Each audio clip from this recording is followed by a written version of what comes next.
2025년이라는 시간의 열차가 이제 종착역에 다다랐습니다.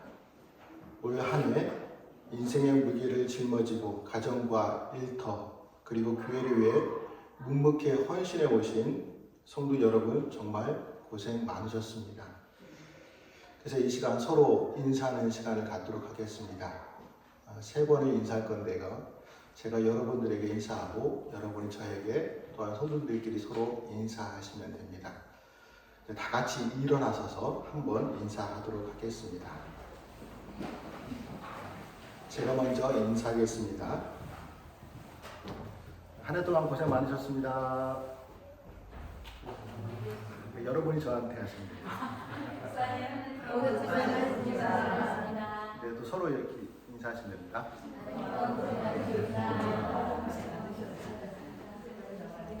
앉으십시오. 한 해 동안 우리를 인도해 주시고 지켜주시는 하나님께는 영광의 박수를 올려드리겠습니다.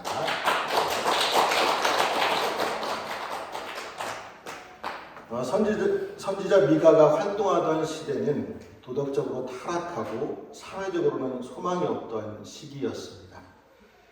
그러나 미가는 절망의 끝에서 하나님을 바라보며 이렇게 고백합니다. 주와 같은 신이 어디 있습니까? 이 고백은 단순히 찬양의 가사가 아니라 인생의 쓴맛과 단맛을 다 본 사람이 터뜨리는 신앙의 결론입니다. 오늘 이 고백이 우리 모두의 고백이 되시기를 축복합니다. 첫째로 하나님은 우리를 돌보시는 분입니다. 14절 말씀 같이 읽어보겠습니다. 원하건대 주는 주의 지팡이로 주의 백성 곧 갈멜소 살림에 홀로 거주하는 주의 기업의 양떼를 먹이시되 그들의 옛날같이 바산과 길앗에서 먹이시옵소서. 불의의 사고로 목자를 잃게 될 경우 양떼들은 황무지로 흩어지게 됩니다. 만약 양이 가시덤불에 갇혀 있게 된다면 혼자 힘으로 빠져나오기가 힘들겠죠. 그래서 언제 맹수의 공격을 받아 목숨을 잃게 될지 모릅니다. 이와 같이 미가는 지금 이스라엘이 가시덤불에 갇혀 있다고 탄식합니다. 나라의 멸망으로 지도자를 잃고 뿔뿔이 흩어져 있기 때문입니다.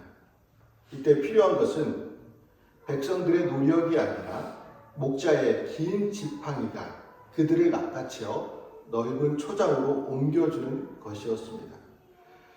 그래서 미가는 가나안 땅에 처음 정착할 때처럼 백성들이 평안히 거하며 풍성하게 지내기를 간구하였습니다. 이러한 미가의 기도에 하나님은 어떻게 응답하셨습니까? 15절 말씀 보시면 이르시되 내가 애굽 땅에서 나오던 날과 같이 내가 그들에게 이적을 보이리라 하셨느니라 말씀합니다. 하나님께서는 백성들을 애굽에서 인도하셨을 때 큰 이적을 베풀어 주셨던 것처럼 바벨론 포로에서도 구원하여 주시겠다고 응답하셨습니다. 하나님께서는 미가의 기도에 지체하지 않고 응답하셨습니다. 왜냐하면 하나님께서는 언제나 백성들을 돌보고 계셨기 때문입니다. 여러분, 하나님께서 이스라엘을 구원하기 위하여 얼마나 놀라운 이적을 베풀어 주셨습니까? 하나님께서는 먼저 애굽에게 10가지 재앙을 내리셨습니다. 그리고 홍해를 갈라 바다를 마른 땅과 같이 건너게 하셨습니다. 또한 광야 생활 중에는 만나와 메추라기, 반석에서 물이 나게 하시는 등 300만 명의 가까운 이스라엘 백성들을 먹이시고 또 마시게 하셨고 낮에는 구름 기둥으로 밤에는 불 기둥으로 보호해 주셨습니다. 이렇게 하나님은 이스라엘 백성들을 늘 돌보아 주셨습니다. 이제 그러한 이적을 다시 한번 베푸시겠다고 말씀하십니다. 사실 나라를 완전히 잃고 세계 각지로 뿔뿔이 흩어진 백성들이 다시 회복되어 나라를 건설한다는 것은 꿈과 같은 일이었습니다. 그러나 믿겨지지 않는 일이 어떻게 되었습니까? 하나님께서는 다시 한번 출애굽의 놀라운 역사를 일으키셨습니다. 하나님께서는 무너지지 않을 것 같은 바벨론을 고레스로 하여금 무너뜨리게 하셨고 바벨론 각지에 흩어진 백성들을 가나안 땅으로 돌아오게 하셨습니다. 그리고 나라를 새롭게 건설하게 하셨습니다. 그래서 지금 이스라엘이라는 나라가 존재하고 있습니다. 이스라엘 백성들은 두 번씩이나 상상 속에서나 가능할 것이라 여겼던 놀라운 이적을 경험하였습니다. 그런데 과거 이스라엘 백성들보다 놀라운 일을 경험한 이들이 있습니다. 누구입니까? 바로 예수님을 구주로 믿는 우리들입니다. 예수를 믿는 우리는 그리스도를 믿는 것 외에 자신의 구원을 위하여 한 일은 아무것도 없었습니다. 하지만 놀라운 역사를 체험하였습니다. 바로 우리를 얽매이고 사망의 구렁텅이로 몰아넣는, 감히 싸울 수도 없는, 이길 수도 없는 사탄의 권세를 파하시고 자유케 하셨습니다. 그리고 죽음의 자리에서 생명의 자리로 옮겨주셨습니다.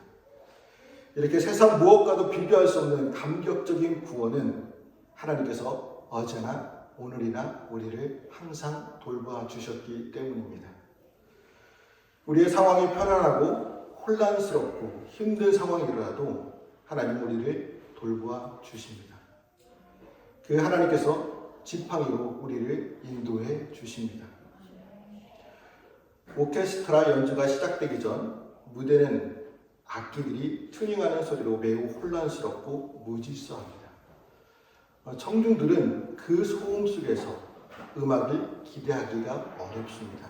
하지만 지휘자가 단상에 올라 지휘봉을 높이 드는 순간 모든 소음은 멈추고 장엄한 교향곡이 시작됩니다.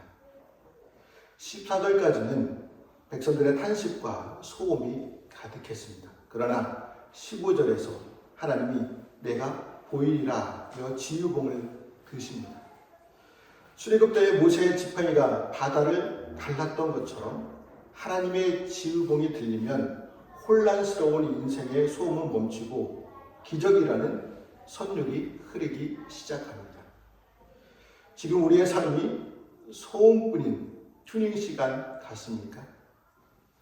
하나님은 애굽 때처럼 내가 다시 지팡이를 잡겠다고 말씀하십니다.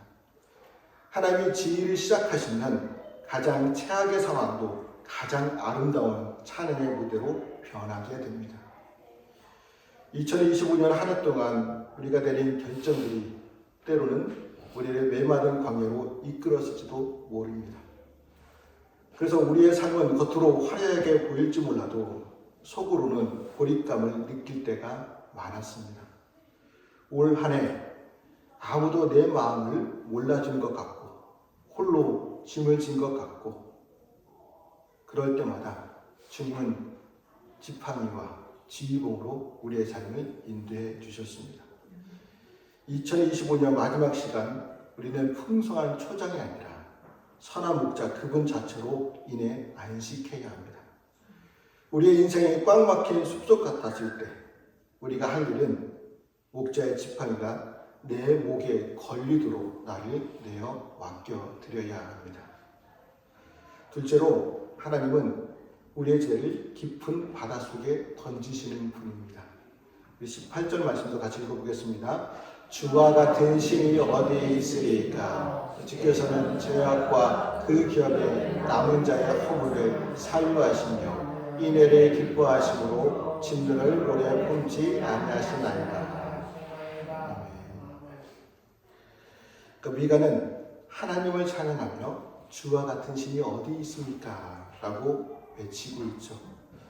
그러니까 이러한 표현은 성경의 다른 곳에도 종종 나타나고 있는데 다른 신들과 비교할 때 하나님의 상대적 탁월성을 찬양하는 말이 아닙니다. 다시교적 배경하에서 하나님이 참되신 신임을 나타내기 위해서 한 말입니다. 미가는 하나님의 위대하심을 강조하고 있습니다. 미가는 왜 하나님의 위대하심을 강조하고 있습니까? 바로 허물의 사유하심 때문입니다. 여러분이 하나님의 위대하심을 생각할 때 제일 먼저 머리에 떠오르는 것이 무엇입니까? 아마도 하나님의 창조 사역을 떠올리게 되겠죠.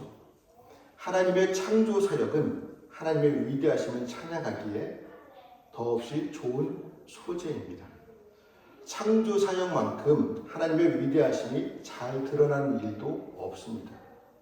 하나님 외에 아무도 무에서 유를 창조한 이가 없으며 창조한 능력을 가진 자도 없습니다.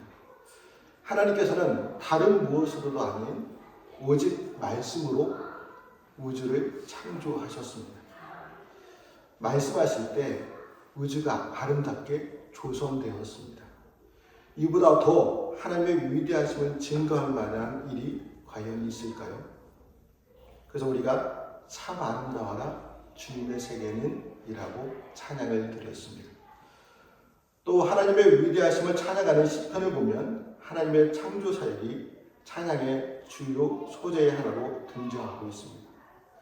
그러나 우리에게는 창조 사역보다 더 귀한 찬양의 제목이 있습니다.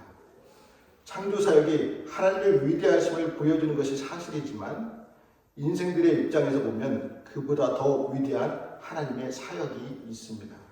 바로 허물의 사유, 다시 말해 죄 용서입니다. 생각해 보세요.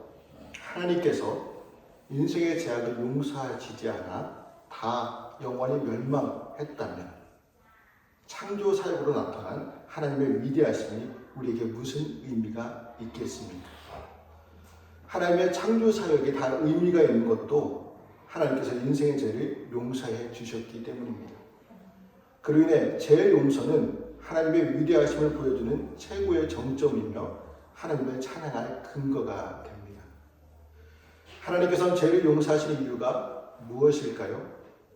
그 백성에게 인애를 베푸시고 기뻐하신다는 사실, 진노를 오래 품지 않는다는 사실 등 세 가지 항목이 제시되고 있습니다. 또한 19절에서는 우리를 불쌍히 여기셔서 우리의 죄악을 발로 밟으시고 우리의 모든 죄를 깊은 바다에 던지신다고 말씀하십니다. 그러니까 이러한 본문의 말씀에 제시된 내용들은 사실 한 가지입니다. 그것은 하나님의 용서가 완전하시다는 사실입니다. 용서하시다는 그 이상 백성을 더 사랑하시고 더 이상 책임을 묻지 않으십니다. 하나님께서는 자기 백성의 죄를 용서하시기를 기뻐하시는 분이십니다. 아무리 큰 죄를 지었다 해도, 아무리 추한 죄로 더럽혀졌다 해도 개의치 않으십니다. 사람은 타인이 무슨 죄를 지었을 때 그 죄 중에 용서할 수 있는 죄가 있고 용서받지 못할 죄가 있습니다. 그러나 하나님에게는 그런 구분이 없습니다.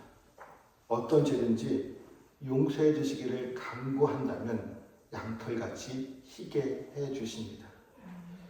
하나님께서는 죄를 용서하실 때 한 번만 용서하실까요? 아니겠죠. 사람은 자기에게 잘못한 사람을 용서하기가 어렵습니다. 그래서 한 번 용서해도 그 사람이 위대하게 보입니다. 두서너 번 용서하면 그를 성인이라고 말할 정도입니다. 그러나 하나님께서는 한두 번 용서하시는 것이 아니라 무한히 용서하십니다. 예수님은 베드로가 주님, 내 형제가 나에게 자꾸 죄를 지으면 내가 몇 번이나 용서해 주어야 합니까? 7번까지 하여야 합니까? 물었을 때 7번만이 아니라 7번을 7번이라도 하여야 한다고 말씀해 주셨습니다.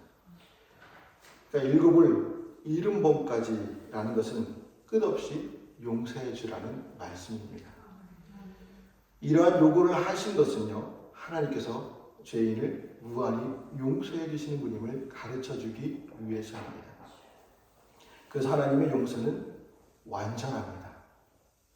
하나님께서는 한 번 용서한 죄에 대해서는 영원히 잊어버리십니다. 사람은 다른 사람을 용서한 후에 그가 또 잘못을 범하면 이전에 행하던 죄를 다시 끄집어내어 책임을 물으려고 하죠. 또 사람 사이에는 어떤 사람이 죄를 범하여 벌을 받았어도 여전히 그를 범죄자, 전과자로 기억하고 있습니다. 그래서 사람들 사이에는 진정한 용서가 없는 것이죠. 그러나 하나님께서는 한 번 용서한 죄에 대해서는 다 잊으십니다. 죄를 용서하실 때 그 모든 죄를 깊은 바다에 던지신다라고 말씀해 주십니다. 우리는 죄를 지었을 때 그것을 하나님 앞에 숨기려 하거나 부인하지 말아야 합니다. 하나님 앞에 다 자백하고 회개함으로 용서를 구해야 합니다. 이미 회개하고 용서받은 죄악에 대해서는 죄책으로 두려워하지 말고 평안과 기쁨을 누려야 합니다. 하늘을 돌아보면 후회와 수치심이 남을 때가 많습니다. 하지만 하나님은 우리의 실수를 단순히 덮어 두시는 것이 아니라 다시는 기억나지 않도록 깊은 바다에 던지십니다. 주님은 여러분의 과거보다 여러분과 함께할 내일에 더 관심이 많으십니다. 이 용서의 은혜가 우리를 다시 일어서게 합니다. 셋째로 하나님은 약속을 반드시 지키시는 분입니다. 우리 20절 말씀도 같이 읽어보겠습니다. 주께서 옛적에 우리 조상들에게 맹세하신 대로 야곱에게 성실을 베푸시며 아브라함에게 인애를 더하시리이다. 미가 선지자는 옛적 조상들에게 맹세하신 인애를 우리에게 베푸실 것이라고 확신하며 글을 냈습니다. 성실과 인애는 하나님의 성품이죠. 왜냐하면 하나님께서는 변함이 없으시고 한결같은 분이시기 때문입니다. 인간은 종종 약속을 깨뜨리고 신실하지 않는 모습을 보일 때가 있습니다. 하지만 하나님은 과거 조상들에게 맹세하셨던 것을 변함없이 기억하고 지키십니다. 처음 아브라함에게 주셨던 내가 너를 큰 민족으로 이루겠다고 하신 약속을 야곱에게 이어졌고 이스라엘 역사 내내 지키셨고 포로에서 남은 자들을 통해서도 지키십니다. 오랫동안 대서양의 험한 바다에서 등대치기로 일했던 한 남자의 이야기입니다. 어느 날 수십 년 만에 유례없는 강력한 폭풍우가 몰아쳤습니다. 집채만한 파도가 등대를 삼킬 듯이 달려들었고 등대 전체가 부르르 떨릴 정도로 진동이 심했습니다. 다음날 아침 폭풍이 잠잠해진 뒤 친한 친구가 걱정스러운 마음으로 등대지기를 찾아왔습니다. 어제 그 무시무시한 폭풍 속에서 얼마나 무서웠나. 등대가 무너지지 않을까. 내가 죽지는 않을까. 정말 두렵지 않았나. 그러자 등대지기가 웃으며 이렇게 대답했습니다. 솔직히 말하면 나도 사람이니 두려웠네. 등대 안에 있는 내 몸은 사시나무 떨듯 떨렸고 내 마음도 요동쳤지. 하지만 이것 하나만은 분명했다네. 안에서 떨고 있는 나와 상관없이 내가 발을 딛고 서 있는 이 등대는 단 한 치도 없이 흔들리지 않았다네 라고 말을 했다고 합니다.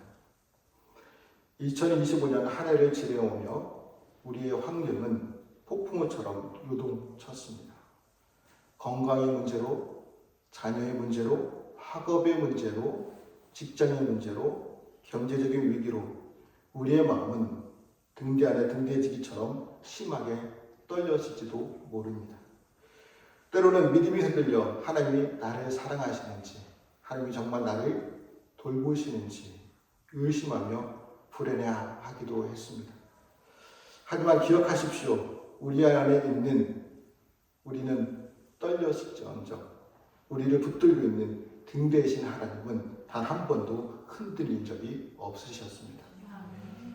하나님은 아브라함에게 약속하신 그 인애를, 야곱에게 약속하신 그 성실을 2025년 마지막 날인 오늘까지도 신실하게 지켜오셨습니다. 우리가 신실하지 못했을 때에도 하나님은 여전히 신실하셨습니다. 2026년이라는 미지의 바다를 향해 나아갈 때 여러분 자신의 마음이나 상황을 보며 불안해하지 마십시오. 대신 우리의 인생의 영원한 등대 되시는 하나님의 약속만을 바라보십시오. 주와 같은 신이 어디 있습니까? 라는 미가의 고백은 폭풍 속에서도 결코 흔들리지 않는 등대를 발견하는 사람의 안도감이 섞인 외침입니다. 그 신실하신 하나님이 여러분의 2026년을 이미 비추고 계십니다. 여러분, 2025년은 우리에게 고난의 해였을 수도, 도약의 해였을 수도 있습니다. 그러나 그 모든 과정 끝에 남는 단 하나의 질문과 답은 주와 같은 신이 어디 있습니까? 입니다. 우리의 허물을 덮으시고 우리 앞길을 예비하시며 끝까지 우리를 포기하지 않으시는 그 하나님이 계시기에 우리는 다시 웃으며 새해를 맞이할 수 있습니다. 2025년의 무거운 짐은 오늘 본문에 나오는 깊은 바다에 다 던져버리시기 바랍니다. 그리고 우리에게 기적을 보이시겠다고 약속하신 하나님만 바라봅시다. 세상은 너는 이것밖에 안 돼 라고 말하지만 하나님은 너와 같은 존재가 어디 있니? 내가 너를 사랑한다 말씀해 주십니다.